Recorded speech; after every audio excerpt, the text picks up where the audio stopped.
Kaskwera say More Zimbabwe, welcome to our channel Zim Confessions and Deep Secrets. Kana karikitanga kukuya panino channel, please don't forget to subscribe. Kana chingwa kara waka subscribe, but don't forget to comment and share this video. Nasi More Zimbabwe tavigira nyaya bulitswa na Vasevia Kasukuwere our presidential candidate vaka disqualifywa my elections hegora 2023 vabuda vachitaura chikonzero sei vasina kujoina vaNelson Chamisa mune Zimbabwe my elections 2023 mushure mukunge vaka disqualifywa ndofunga Vasevia Kasukuwere vakapinda parivana Nzombe last year mushure mekunge va disqualifywa vachinzi vanga vane nguva yakareba vasiri munyika, so vanga vasiri fit to be a candidate mune Zimbabwe. Vakapinda parivana Nzombe nemasupport nevanhu veZimbabwe vaisupporta opposition vachitaura vachiti Kasukuwere aifana kufoma a coalition naNelson Chamisa kuti vawanikwe vachibvisa president Emmerson Mnangagwa pachigaro neZANU-PF, asi vaKasukuwere havana kunge vaita saizvozvo, vakaramba vachiendosa his party mune Zimbabwe.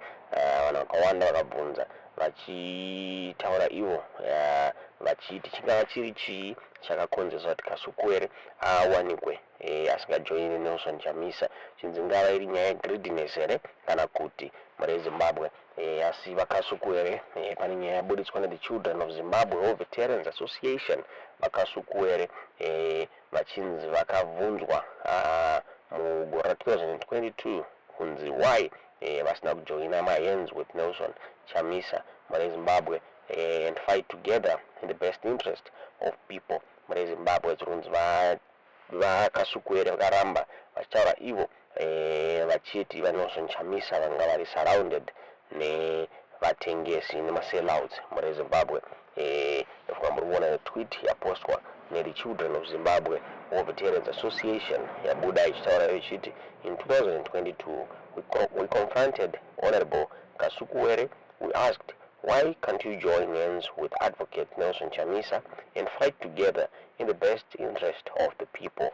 Tyson replied, no, I've been in the system. Those guys surrounding Nero vanotengesa zvekubhinza. Hanzi ndo zvakataurwa naVasevia Kasukuwere mushure mekunge vabvunzwa kuti sei vasina kujoina my hands with vaNelson Chamisa.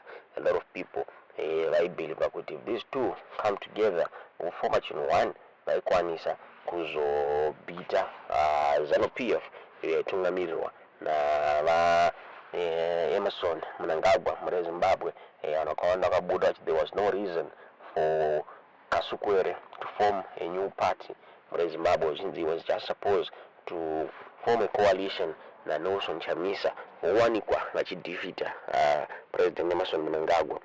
Asi zviri kunzi hazvina kubuda sekudaro nekuda kuti Vasevia Kasukuwere vakataura vachiti this vanhu vanga vari surrounded naNelson Chamisa vanga vari masellouts and zveshuwo maonero atiri kuzviita it turned out to be true.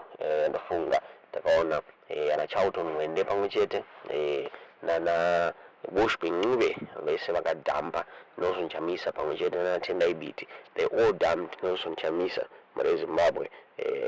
Tingazive kuti munoona sei nyaya yakabuditswa naVasevia Kasukuwere iyi mune Zimbabwe.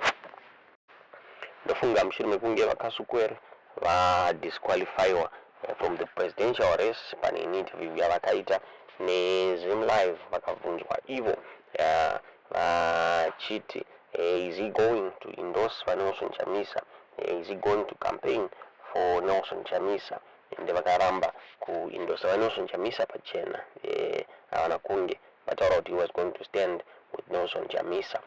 Vakabvunzwa vakataura ivo vachiti people can vote for anyone wavanoda kunze kwaMnangagwa. Ndofunga there were 11 people vaicontesta for president mune Zimbabwe elections at 2011, so at 2023 so Kasukuwere wabuda vachiti citizens were supposed to vote for anyone but Mnangagwa mune Zimbabwe.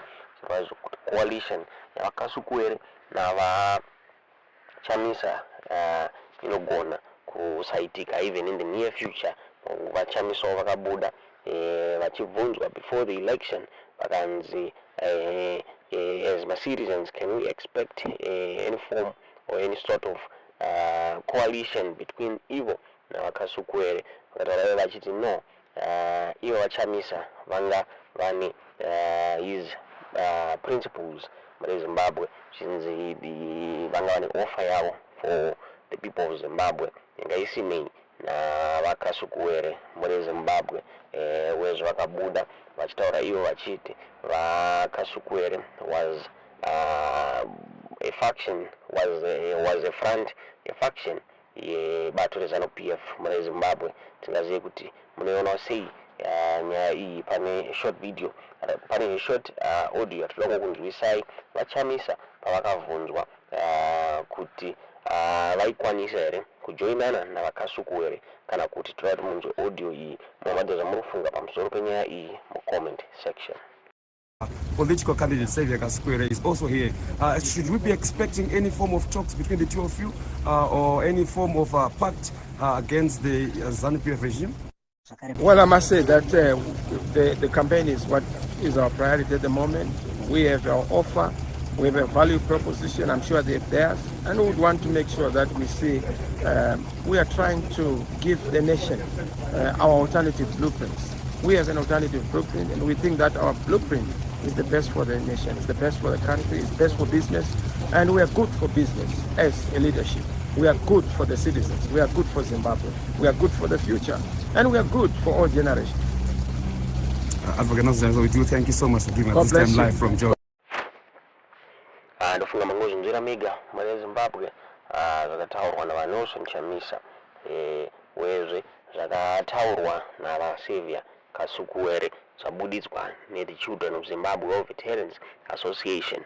Asi mamiriro zvakaita izvezvi Vakasukuwere vakabuda vachitaura ivo vachiti kuti Zimbabwe iende mberi. There is need for a serious dialogue muri Zimbabwe.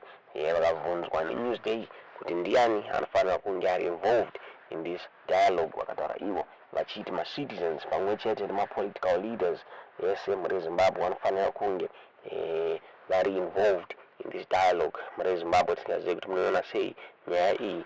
Vachamisawo on the other end mushure mekunge vabvunzwa kuti nyika yeZimbabwe ingada chii kuti ienderere mberi. Vakataurawo the same, there is need for a national dialogue, but vachamisa vakataura ivo vachiti there is need for a dialogue between him naEmmerson Mnangagwa muri Zimbabwe. Tingazive kuti munoionawo sei nyaya iyi. VaNelson Chamisa vakabatana naVakasukuwere vangakwanisa here kubvisa ZANU-PF pachigaro? Is this the right thing to do muri Zimbabwe? Tiudzewo zvamuri kufunga pamusoro penyaya iyi mucomment section.